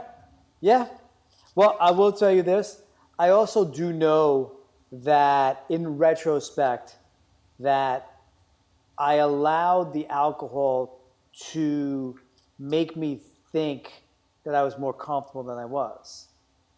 It's just, listen, here's the truth. Why do you think most people go out and drink on a Saturday night? Yeah, it's just to loosen up, right? Yeah. It is what it is. And anybody tells you otherwise, come on. I mean, you're going to tell me you like the taste of tequila? Ugh. You're going to tell me you like the taste of gin? Oh, my God. Even vodka is like... I have friends that like, I love the like taste of rubbing vodka. alcohol. I'm like, really? What? Oh, man, no. I do like beer. Yeah. I love beer. Beer and champagne and wine, I think they're different than the hard stuff. But the hard stuff, oof. For sure. I love when people say like, well, it's an acquired taste. Like, well, let me tell you something, all right? Unless I'm going to live for 2,000 years, I don't have enough time to acquire that taste. And I'm not planning on living 2,000 years, Yeah. It's not going to happen. So it's just, I don't look down on people who drink. I'm not that guy that's like, oh, you shouldn't be. Like, you be you. Yeah, I would still go to bars with my friends. I just wouldn't drink, right? Or with my team, Yeah. I just didn't drink. I don't mind it at all. Yeah, it listen, doesn't that's bother fine. me. I mean, Yeah. I have a hard time being around people who are intoxicated. If you're sober and people are like that, people are obnoxious when they're like that. But the thing is that I have no problem with the thought of occasionally going out and having 2 or 3 drinks. Like to me, the reason why I started drinking champagne was, first of all, I always liked champagne, but the thing with champagne is they always serve it in this like little glass, so you're hardly getting any of it. And I don't feel like I'm sitting there, the next day, like instead of Date with Destiny, this is like Date with Death. I'm like, it's not Date with Death. Like I'm fine the next day. Totally. I have no desire to go out and pound beers with a bunch of guys anymore and sit in a bar and listen to watch a football game or been there, done that. I don't need to do that to prove to prove whatever it is. Like my ego doesn't need that. Yeah, absolutely. Truthfully, if I'm gonna spend time, having a drink, I'd rather drink on a date than with a bunch of guys, because I don't need to do that anymore and the truth is, most of my friends actually, they really don't drink anymore, because we went through this we all went through this crazy period where Saturday night, like, we were nuts. We would do, and I'm pretty sure you may have done this before. You get a six pack before you leave the house, just to make sure you're good. Right. And then when you get to the bar, then you may do a shot of Jägermeister or whatever it is that you do. And the thought of, you can take off on the rocket ship. What's that? Right. You can take off on the rocket ship by the time you get to the place. I'll tell you, there were years on Saturday nights, I was good to go before I got to the bar. And that's what most young people do. But the thing is, what changed my mind was I just didn't want to live like that anymore. It's like, you know what? I want to get up in the morning. I want to be productive. I want to be able to think clearly. I don't want to be hungover on the next Monday. And now that, I don't need alcohol to make me be the person that I want to be. Now, I'm not going to lie. I mean, listen, if you have a drink or two, it will loosen you up a little bit. It lowers your anxiety level and stuff like that. But having one or two is fine. You don't need 30. You don't need 10. That's true. It's just, it's excessive. And I can't live that anymore. Nor do I want to. Yeah. Right. Nor am I ever going to. It's just, if I haven't done that in 10 years, it's not going to happen this weekend, for sure. For sure. So that's like. So what's COVID been like for you in New York City? When I know you worked through most of it, right? Because you've had an essential business, and you still had some clients coming in. Well, here my experience with the COVID is very interesting. I ended up contracting the COVID, or at least the symptoms of it, started on the 17th. So I had the symptoms and the temperature from the 17th to the 21st. I quarantined. Of March? Of March, yeah. Quarantined. Oh, wow. Quarantined Okay. for 14 days. Then I went back to work. 14 days later, nobody was coming in. I really thought, I was like, this is crazy. This is insane. Like, the first 2 weeks, I was like, all right, it's going to be 2 weeks. We're going to be fine, And after that, I was like, now you know where my office is. How busy is that intersection in my office? I mean, you're smack dab in the middle of Manhattan. Yeah. And not only that, I'm on the street where people who are going to the 59th Street Bridge, that's the bridge that takes you from Midtown Manhattan into Queens, out to the Long Island Expressway. That's all you hear is horns. That's it. That's all you hear. And for like almost 3 months, you didn't hear anything. Nobody was walking around. So it was a very weird, uncomfortable feeling of like, where'd everybody go? And the crazy thing was, intellectually, yeah, I know nobody's coming in because of the COVID, but my ego is like, did I do something wrong to people? Like, people pissed at me? Like, am I the only one that people aren't coming into? And I'd be like, dude, you got to check your ego. It's like at Henzo's, it's like, check your ego. It's like, check your ego. It's not you. Nobody wants to come in. It's just the way it is. And it's just this very uncomfortable feeling of like, I got to be honest with you. I don't even, there's certain feelings that I have. I can't verbalize them. They're not things that I could put into words, because we've never experienced this before. It was kind of like a feeling of like, I'm in my office by myself. So it was almost like, I almost felt like, you ever have a dream that you went to school on a day when nobody was there? Like, you had a dream that you went to school and you found out it was Sunday, and everybody's like, dude, why would you go to school on Sunday? Nobody's there. Like, I kind of felt like I went to school on Sunday, and the joke's on me because nobody's coming. But so there was nobody in your office. There was no. Like, was there any workers or anybody that were like with the receptionist? Nothing. None of the doctors, receptionists, other doctors in the building, other patients coming in.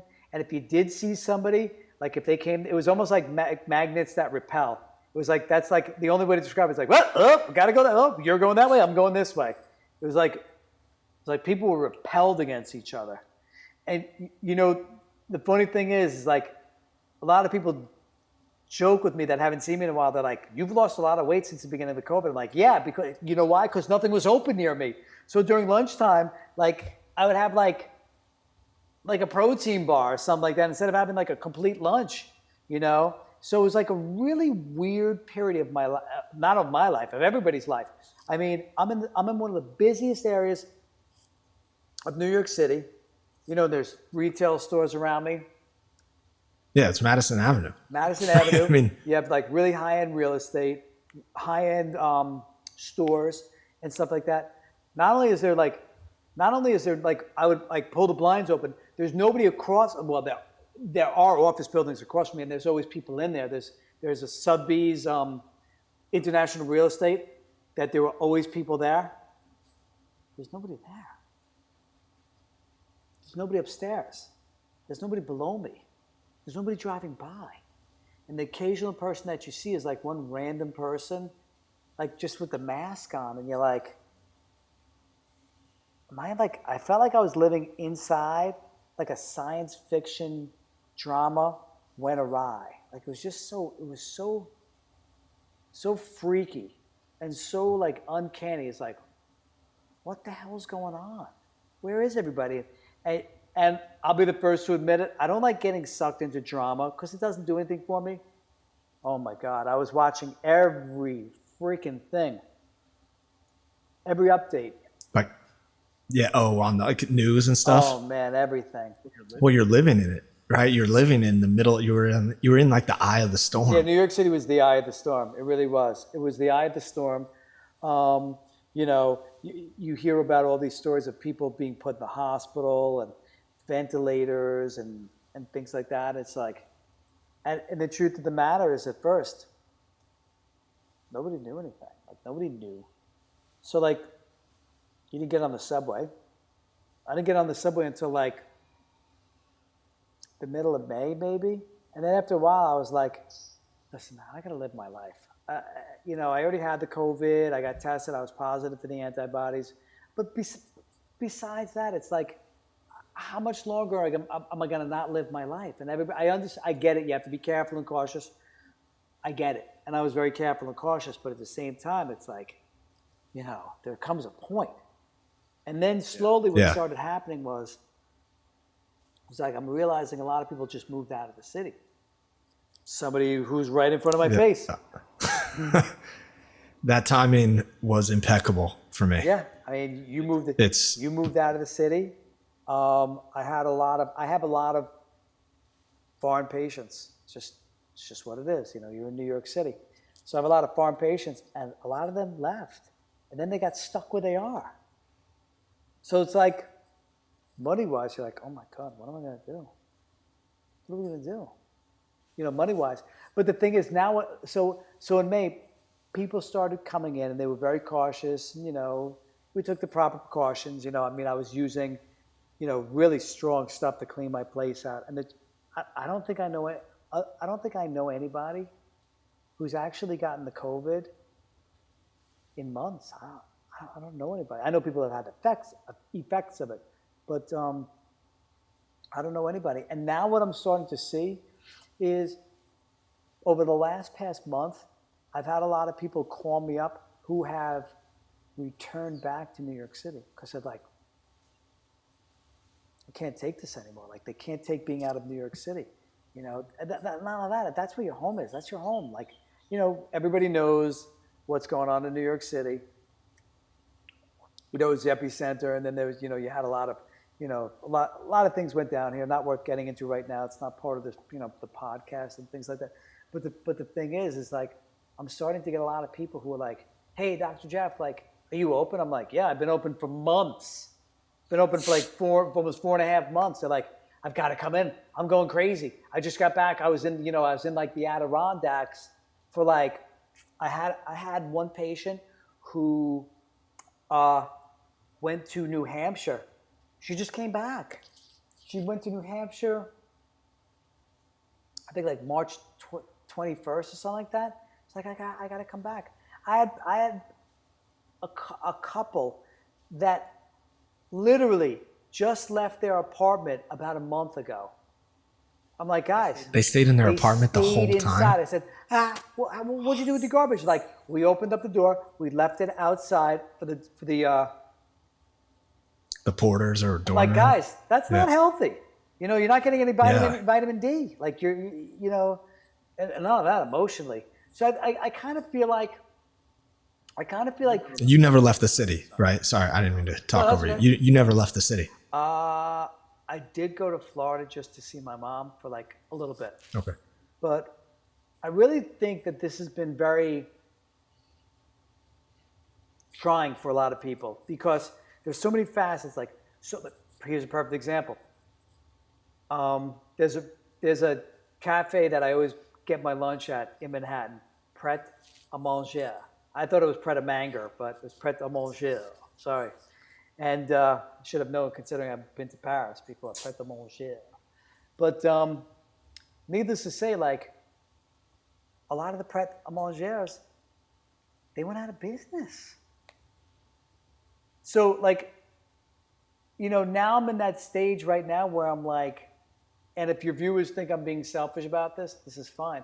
But I'm kind of like, okay, now we're at the point right now, like, it just came out from the CDC that 94% of the people, not 94% of the United States, not 94% of the people who got the COVID, 94% of the people who died had 2 or more comorbidities.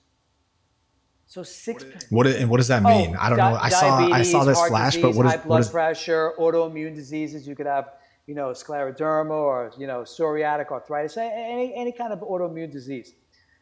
They had something else going on that was material. Something going on, and usually, the thing is like, okay, so 6% of the people who got this, who died, had no other, like, nothing else going on. Now, granted, I know it sounds selfish, and I don't feel like I'm being selfish, but like, look at the economic damage compared to, like, it affected a lot more than 6% of just the people who died. It's affecting everybody.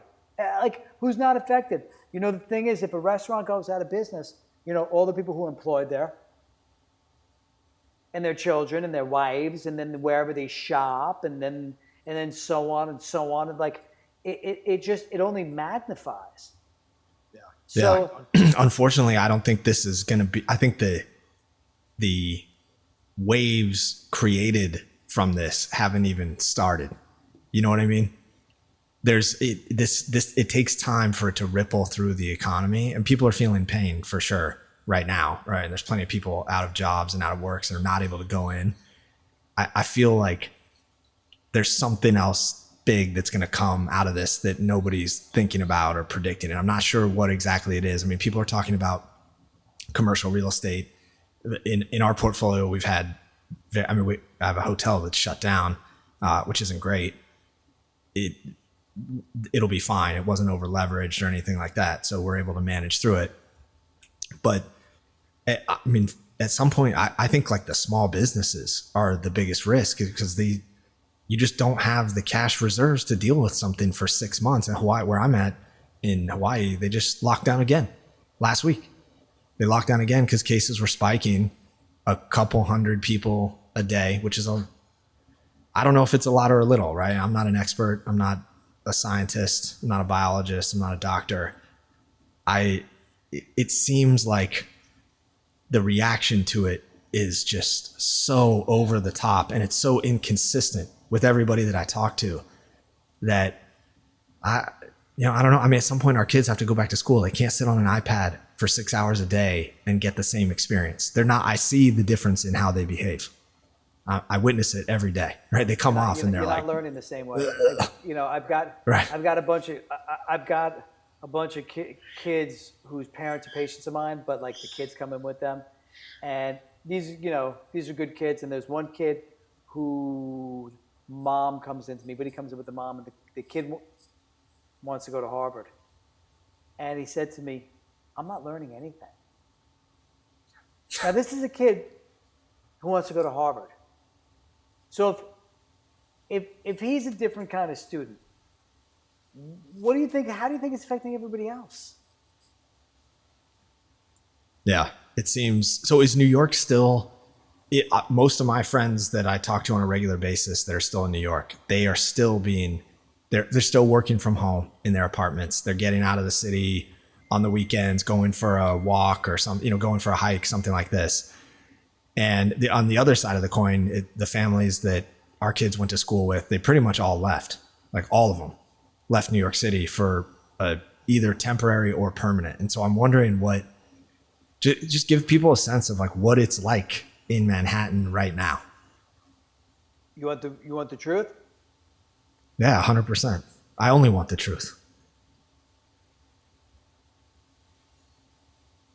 Everybody that I know who's in Manhattan right now is very angry.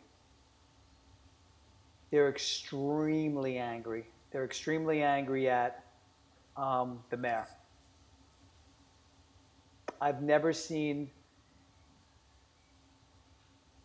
people who I consider very cool-headed people express as much anger as they had towards the mayor. It's very nasty.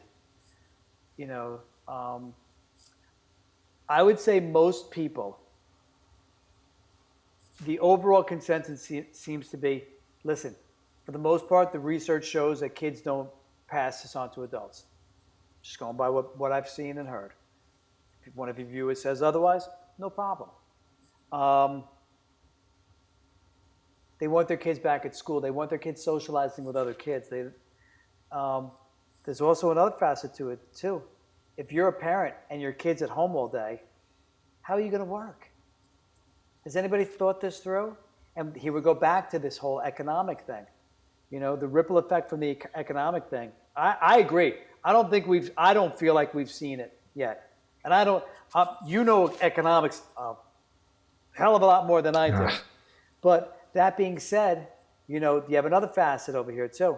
There's the mayor is saying we don't know when we could open up restaurants. Okay, well, for indoor dining, here's the bottom line.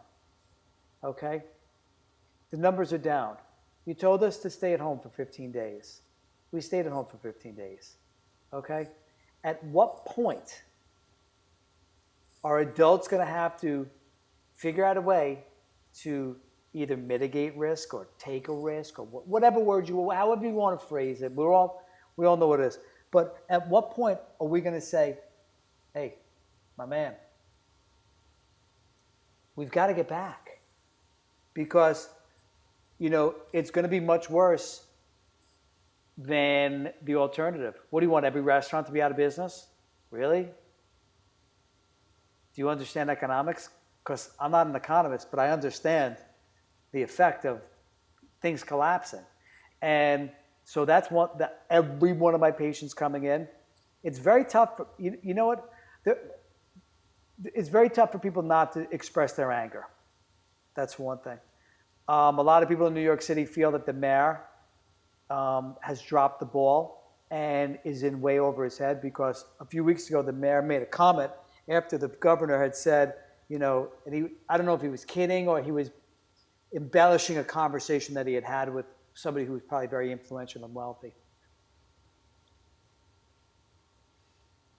The governor had said that 50% of the taxes in New York City come from the top 1%, which I believe now, because usually when somebody says something that's not true, there's pushback.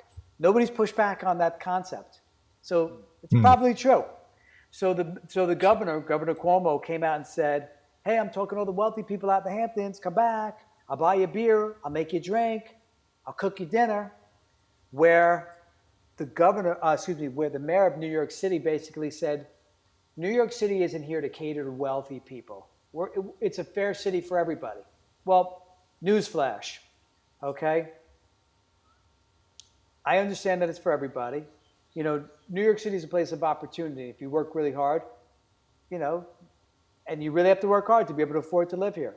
There's no secrets. Everybody knows this. It's not a secret. Straight up. It's not arrogant to say it's right. It's straight up. It is what it is. Listen, when I was a kid and I graduated from chiropractic college, couldn't afford it. Okay?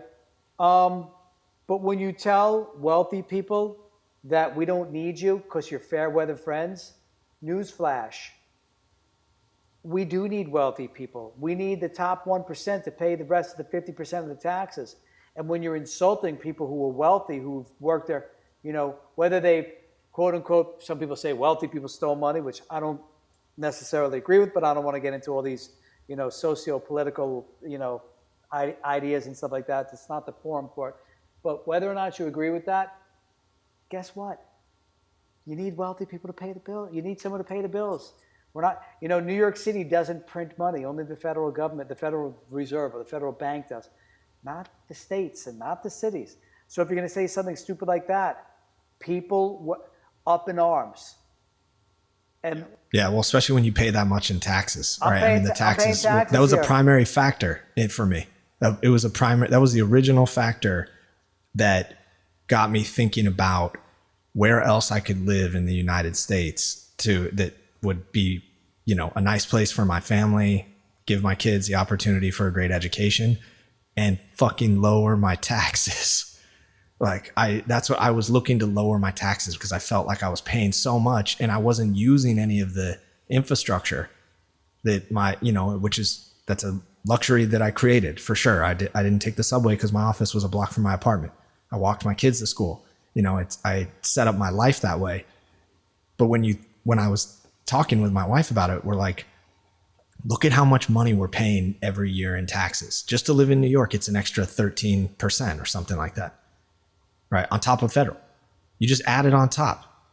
And every chance we got, we're trying to get out of New York so that we could go to Miami and go to the beach or get out in nature with the kids.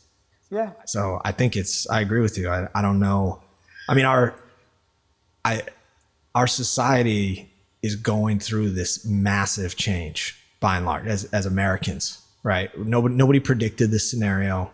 Nobody predicted 15 days would turn into 6 months, which is now turning into 12 months, which may just go on for, I honestly don't know. I had this conversation with my wife because we're living out here. It's a beautiful place to live. Everything's closed. We can't go anywhere, right? So it's illegal right now to stand on the beach. You can be in the water, or you can be on your way to the water, or you're supposed to be at home, right? And I've got young kids. I don't want to get in their heads about all the rules on going to the beach. They just want to go play. Right, kids don't know the right. So They don't care. They're like, what? Whatever. Listen, I've gotten to that point where I just kind of feel like we have to let. People might say like, oh, well, you're a doctor and you're irresponsible. It's like, no, it's irresponsible to allow somebody to go out of business. And the truth, the truth of the matter is like, if you're not being affected by it and you're sitting there either A, collecting unemployment and you're not working, or B, you're worth millions and billions of dollars where it's not affecting you, then I really don't think you have a dog in the fight when it comes to the economic part. Okay? Because if your life is being destroyed economically, I think you might say something a little bit differently. Thank you very much, Dr. Jeff. That was an incredible conversation. I hope you guys listened and heard his incredible story of just going through a lot of turmoil and connecting with his heart, finding a way to connect with his heart. The man is incredible. He's helped me tremendously. You can find him on Instagram at Dr. Jeff Rosenberg and Dr. Jeff .nyc.